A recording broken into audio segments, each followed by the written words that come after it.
Terpandang daun kesum dan daun selasih. Inilah antara herba haruman yang Pak Nat tanam. Teringat pula masakan tahi minyak, iaitu menu masakan lama warisan Melaka.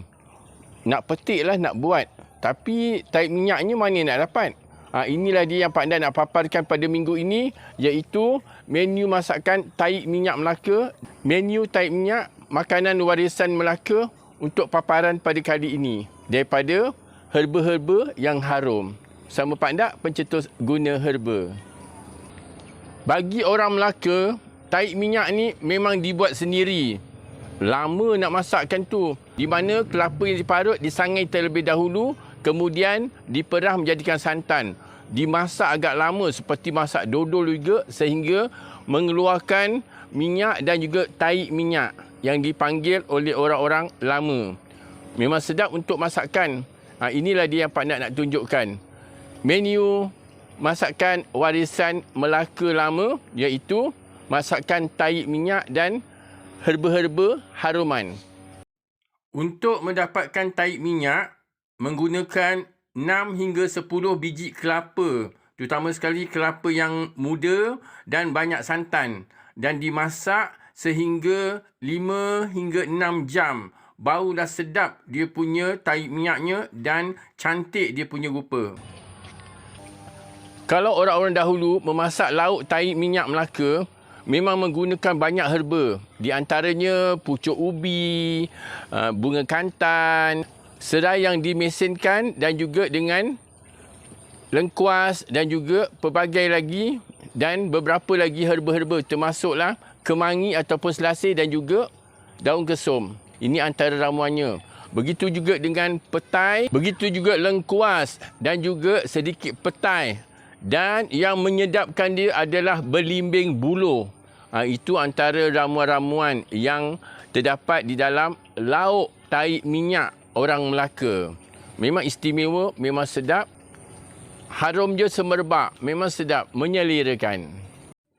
Herba-herba terpilih digunakan seperti daun kesum, dihiris. Begitu juga dengan daun kunyit, dihiris. Begitu juga dengan daun cekor, dihiris juga.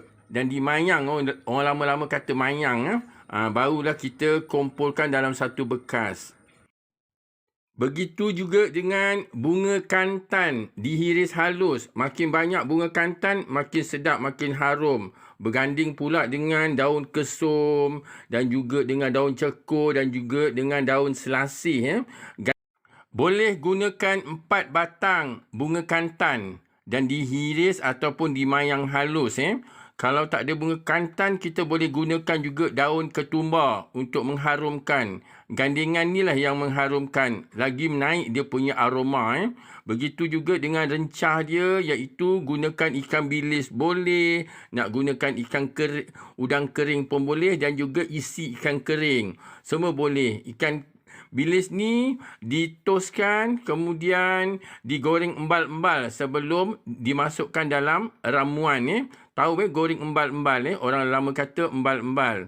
Begitu juga dengan sayur pucuk ubi, dihiris juga halus, dimayang-mayang halus. Banyak digunakan daun pucuk ubi ni. Seolah-olah menjadi satu taman. Ada daun, ada bunga dalam menu masakan ni.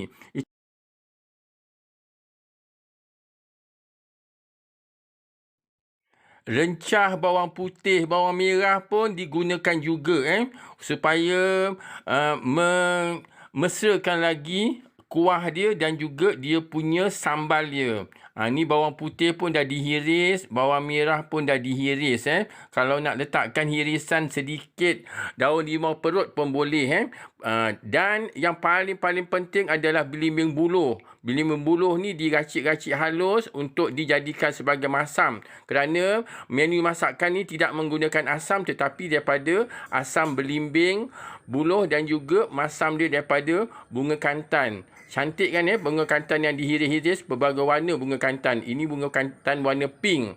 Itu sebabnya dia cantik mengeluarkan aroma yang betul-betul menyelerakan. Selain daripada itu, boleh juga kita gunakan cili padi ataupun cili mengikut pada kepedasan yang kita minat. Ini ada dia cili padi ataupun cili burung pun boleh.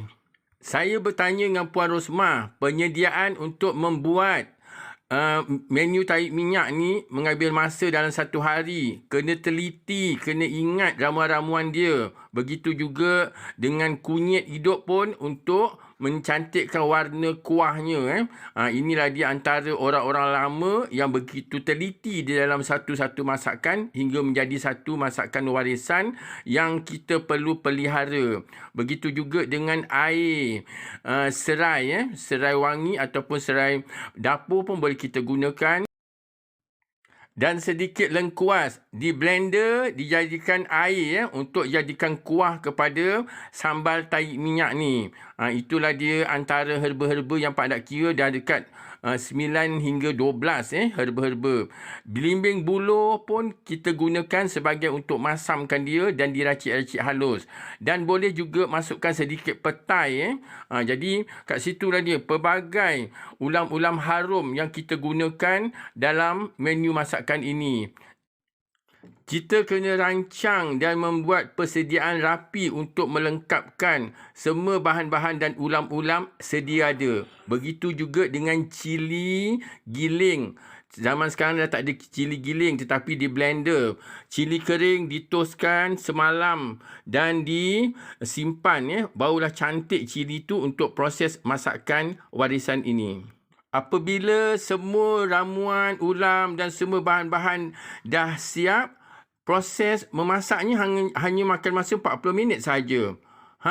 Ini dia masakan yang dah siap dengan bau harum, dengan dia punya minyak, tarik minyak tu keluar. Begitu juga dengan dia punya belimbing, hirisan belimbing, cili semua terapung ke atas. Inilah dia sambal tarik minyak Melaka yang begitu popular di Melaka.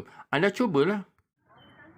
Mak Ai, bila dah dimasukkan dalam piring, berbaloi usaha kita membuat persiapan sehari sebelum. Dia punya bau dia dah menyelerakan, dah tak sabar nak cari nasi putih dan juga dengan ikan kering. 2 bahan saja kita buat makan dah mengenyangkan. Dan untuk makluman semua, sambal tarik minyak Melaka ni boleh tahan jika kita masuk dalam peti ais sehingga sebulan. Kita panaskan dia, makin mesra dia punya kandungan dia dan ramuan dia. Simpan, sebab tu ada anak buah saya di luar negara suruh hantar, berbulan-bulan tahan.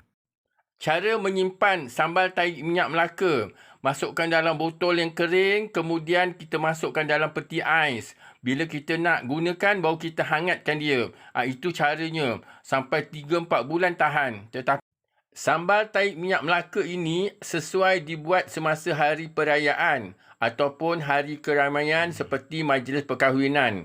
Masa tu kalau kita tengok gotong royong memang seronok. Masing-masing semua sediakan bahan-bahan. Kemudian pada hari yang nak masak tu barulah disatukan. Itulah dia meriahnya untuk membuat sambal tarik minyak Melaka pada zaman dahulu. Itu semua nostalgia.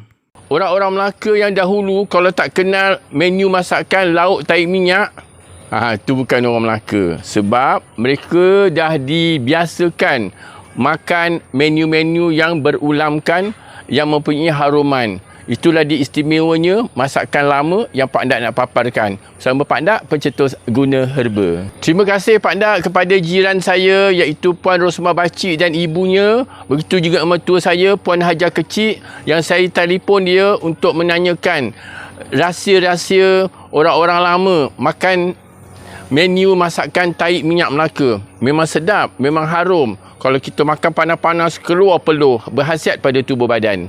Inilah dia masakan lama daripada ulam-ulam herba yang mempunyai haruman. Orang terdahulu. Sebab tu orang terdahulu dia sihat dan kuat walaupun di usia-usia 60 hingga 80 tahun. Rahsia makanan warisan menyihatkan tubuh badan. Jangan lepaskan peluang. Generasi baru kena tahu. Tak ada dulu, tak ada sekarang. Petik Herbs, petik. Jangan lupa subscribe, like dan share. Akan ada lagi penceritaan herba-herba, makanan warisan dan juga ulam-ulam. Sama pandak pencetus guna herba.